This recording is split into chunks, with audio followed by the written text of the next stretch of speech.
if I can encourage anybody out there, just make sure you're and this has come from a lot of hard conversations. Sure. These are not like, great, we're on the same page. It's really us being willing to pour in to these conversations when we don't want to.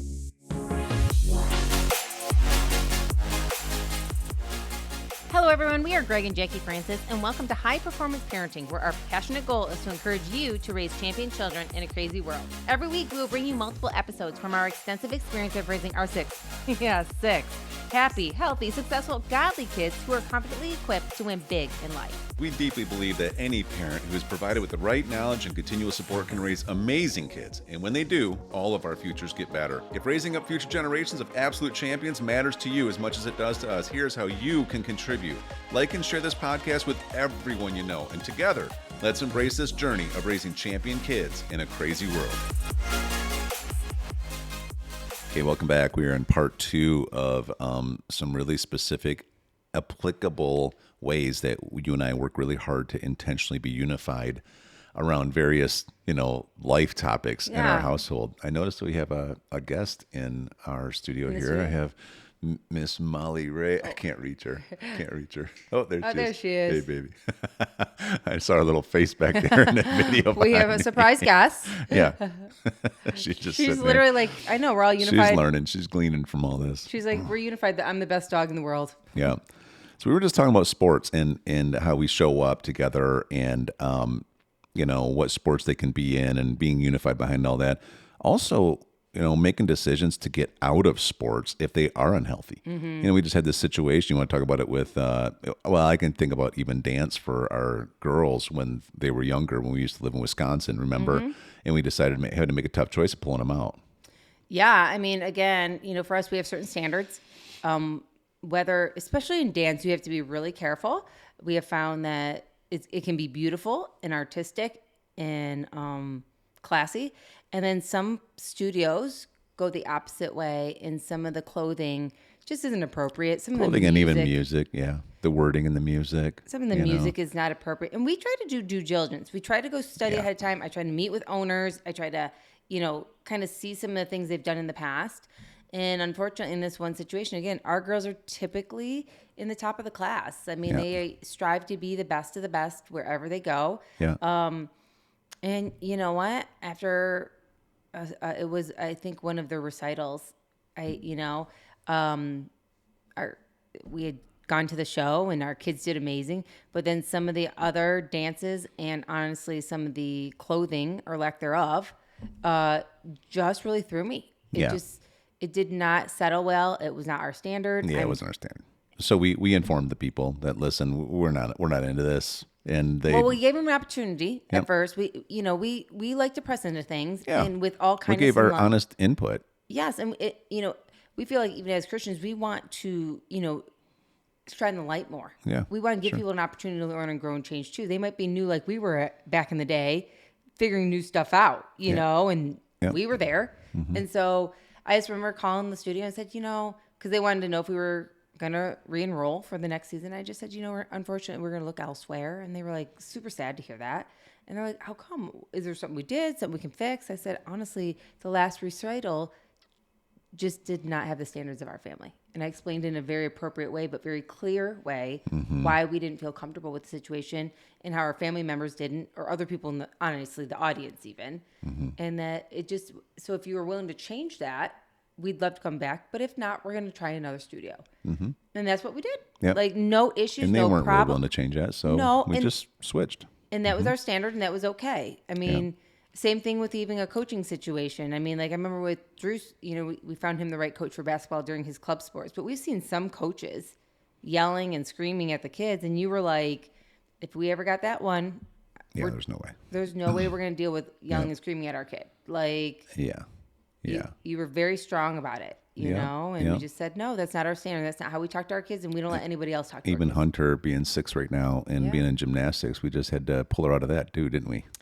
Yeah, I mean, again, gymnastics is a fun little sport for kids. I feel like every girl likes to go try it, right? Mm-hmm. It's like dance, right? And unfortunately, we were at a cute little studio working out at first, but then the music they started playing, originally it was like young girl music, princess music, little like, age appropriate for 6-year-olds. Yeah.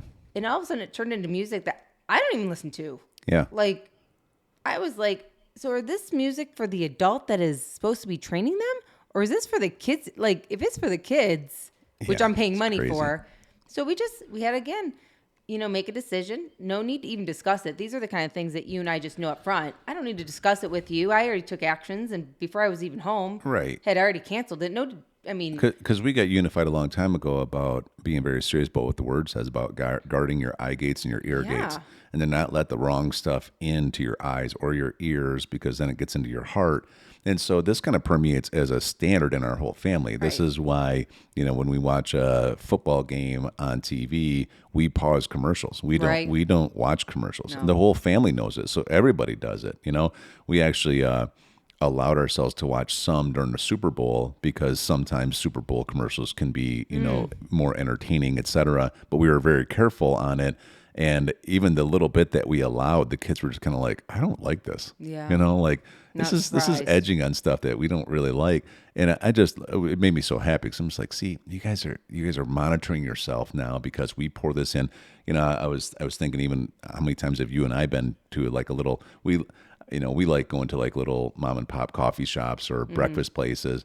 And how many have we been to where we're the only people in the restaurant sometimes mid-morning, and there's a TV show going on up in the corner, and we're like, can you please turn it off? We're not interested in listening to the news or whatever's going on right now. And honestly, it's crazy to me that about 80% of the time, they're like, no, we don't do that. The employees like watching it. And I'm like, you guys don't understand customer service. You for sure aren't setting an atmosphere where we just leave. We're just like, sorry, not interested. Sorry you had to get us a water. We're going to find a different place. I mean, that goes in all aspects. I remember, I don't know how many times I'll take the girls to go get their nails done or a pedicure or something like that. And same thing, there'll be certain TV shows, and I'm like, do you mind if we just shut this off while we're here? I don't really need my kids to be watching this, and I don't. Oh no, everybody really is enjoying it. It's like, no big deal. Then we'll go somewhere else. Yeah. And we're not rude. We're not nasty. We got standards, and I think it's important to speak up about it instead of just saying, give me the check. Yeah, because you didn't do anything. To do it with people skills. Absolutely. Just to give that input so people know. We do like to let people know why you're losing quality customers, and some people care and some people don't. Whenever you can talk to like the owners the best, because they're the ones that care the most. Typically. The employees hope so anyways. The employees would just as soon not have you there. They don't do any work. But sure, they get paid regardless. Yeah. I remember that one place we went to where there was a bunch of stuff on the walls. Remember, with Hunter? This is probably a year ago, maybe or so. Maybe around 4 or 5. And she was just looking at it, and there's like these pictures drawn, like mural kind of things, but they were kind of confusing and weird. And what did she say? She says, "Mom, I don't like it here." Mm-hmm. She's like, I and she wouldn't eat. She wouldn't do anything. She was really like. And she's trying to not look at it, but it's hard when it's all around you. She was like, I don't want to come back here. Yeah. And finally we were like, can we get our stuff to go? Yeah. Let's just go. Yeah, we just left. Because in our opinion, childlike faith, right? She's showing us something that as adults we've kind of zoned out of or just ignored because maybe we've been in the world too much, And when they open up our eyes to that kind of stuff, golly, it's so amazing because it makes me think about other aspects of life. It makes you realize what we're not guarding ourselves with. It's crazy too how much you and I have realized that this wasn't necessarily done for us growing up, because we've had ideas in our mind like, oh, you know what, let's have a fun night and we'll watch Home Alone. Oh my gosh. We did this and the kids were all excited. We got popcorn out. Remembering it. Remember, and we're like, this is going to be, this is so funny. This is going to be funny. And the whole start of the movie is just this kid being so dishonoring to his parents. And the whole atmosphere was just like, what is happening? And they're making fun of one kid. And we watched this, or we watched Cheaper by the Dozen. That was and another we example. thought that was going to be a good one. And all of a sudden, we're like, the one kid, they call him FedEx because he... Well, I mean, first of all, Home Alone, they leave a child. You know what I mean? Like the whole time, and nobody realizes it for a while, which is just disturbing. Then on top of that, like the older brother or whatever is yelling. It was we literally were like, confused. Even recently, we went actually to the theater because a bunch of people recommended this Christian show, something about a Christmas pageant, right? The world's best Christmas pageant or something like that. But the beginning of the movie, in there, it shows this family with parents basically not around, and they're really rude, harsh kids to everybody around them. And just the way they were acting, I don't know, what did Hunter say? Well, she was just holding my hand during it. And she's like, Mom, they're not very nice. And I'm like, I know. And I'm like, I think in a minute it'll get better. And it just progressively got worse, to be honest with you. Yeah. Like, and finally, like after like 20 minutes, she goes, Mom, this isn't right. And I'm just like, you know what, then let's go. Because and though we left, you said it did get better. You stuck around with the bigger kids. Yeah. But it wasn't so good that you're like, I think we should buy it. No, I mean, it wasn't. But see, again, it would have been really easy because we had 5 kids that did want to watch it. You were watching it. You know what I mean? For me to be like, it's okay, Hunter. Okay, I'm not going to make my child sit through something that in her stomach she doesn't want to. Because to me, that's the Holy Spirit prompting her to tell her this does not line up with how I feel is good.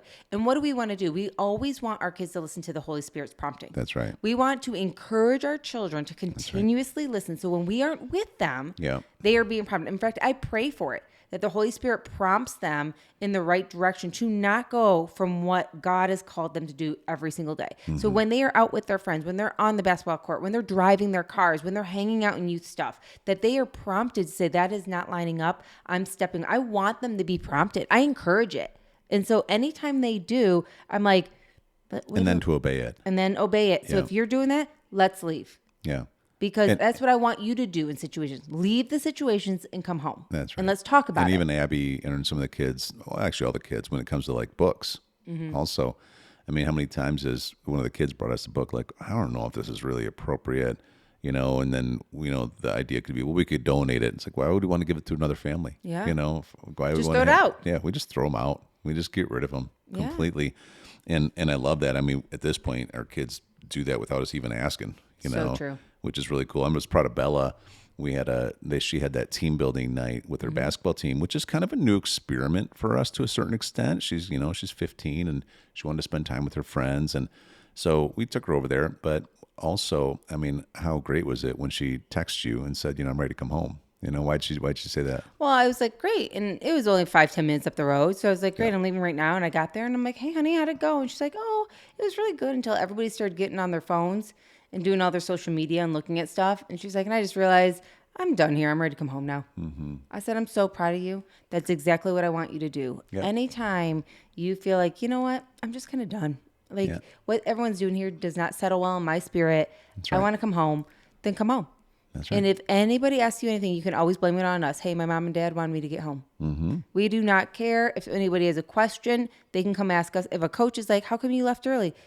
You know what? Actually, I just want to go home. But if you want to chat with my parents about it, that'd be great. I'd love to inform the coaches on what our standards are. And, if the organization part of the hangout time is over, it's time to come home. Yeah. We don't feel like hanging out with people that aren't lining up with our standards. Yeah. Yeah. Yeah. I'd say another thing we've over time learned to be unified on is the food we eat. Because if you and I are on the same page, then how do we get our kids on the page we want them to be on, even in this category, right? I mean, you have us eating pretty clean in the household. Doesn't mean that we don't get treats and we don't, but overall, I mean, it's become kind of a lifestyle for our whole family, which, but again, it all started with you and I, and we haven't done it right. We've learned how to do it better over time. Sure. And that's, I think, a big part of all of this. But, overall, it's just, it can come down to spending money.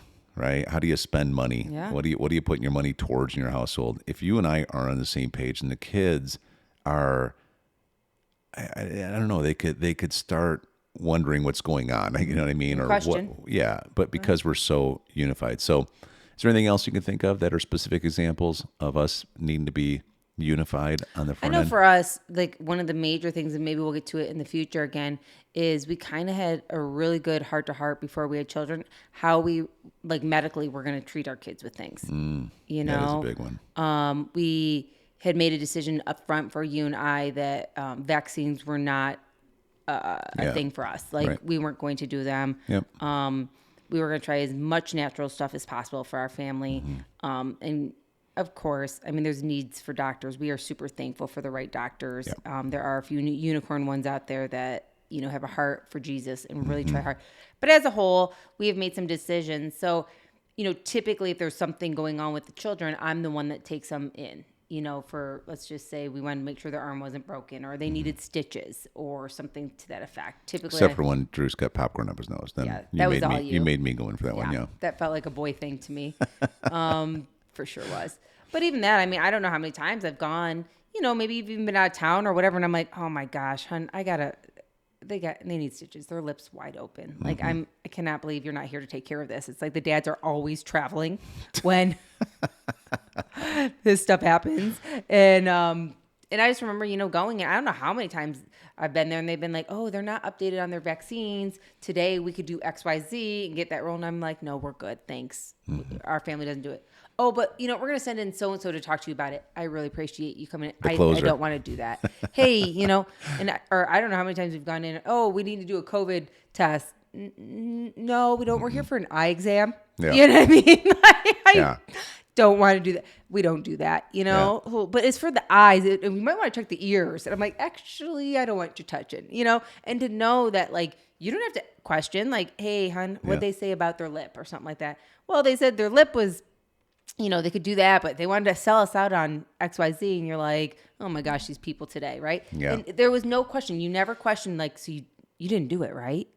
Right, because we're so unified. Right. We're so on the same page. We know exactly what each other will do. Right. Before we ever get to those situations. And I think that brings safety for, of course, you and me. Yeah. But our peace kids, between us. No doubt about it. For a fact. Like, so if mom says we need to go in for whatever, an eye exam, there's not going to be this hidden thing that, when dad's not around, she might fall for it. Yeah. And she might end up giving us, 3 COVID shots. You know what I mean? Like, right. So I think, again, it just, and I always tell people, I think that as you being, the protector and the head of our house, do you know what I mean? Whenever I go in situations, which I don't have a problem speaking up, but by default, Greg is so strong in his protection that he doesn't care if he offends somebody. He doesn't matter if he hurts their feelings. He really is not concerned with what their issues are. Yeah. You will say it in such a bold way. I'm so thankful that if there's ever a situation where they're pushing something, I'm like, you know what? I really appreciate you giving me that information. I'd like for you to put that in writing. My husband and I would need to talk about this. And my husband can give you a call so you can better explain it to him. Sure. And that's not making me weaker or anything like that. But that is saying, hey, I'm not making a choice today. I don't want to discuss this anymore. So if this is so important to whomever, please, let's take it up with my husband too, because we probably need a full discussion. Because if it's that important, he would definitely need to be involved. For sure. Do you know what I mean? Like if we had a decision to make and we might want to change our minds on what we did as a standard, we would need to discuss that. And I wouldn't just make this decision. Right. So I just encourage you, if you're out there, work as a team. I don't know how many times you've even said, hey, hon, like negotiations or anything we're doing. Hey, I want to lead this. You know what I mean? I want to take on this. And so you can get the information, but please don't make a decision because I want us to discuss it together. And then I want us to be able, so I can say yay or nay on this. That's right. And that brings unity. So if I can encourage anybody out there, just make sure you're discussing. And this has come from a lot of hard conversations. Sure. These are not like, great, we're on the same page. It's really us being willing to pour in to these conversations when we don't want to. So good. Yeah. Love being unified with you. Amen. Psh. Hey everyone, thanks for listening and thanks for your love and support. We hope that today's episode added tremendous value to you and your family. It would mean so much to us if you would partner with us on our mission of helping parents around the globe raise champion children in this crazy world. To do so, simply take a moment to like and share this podcast with everyone in your network. See you next time.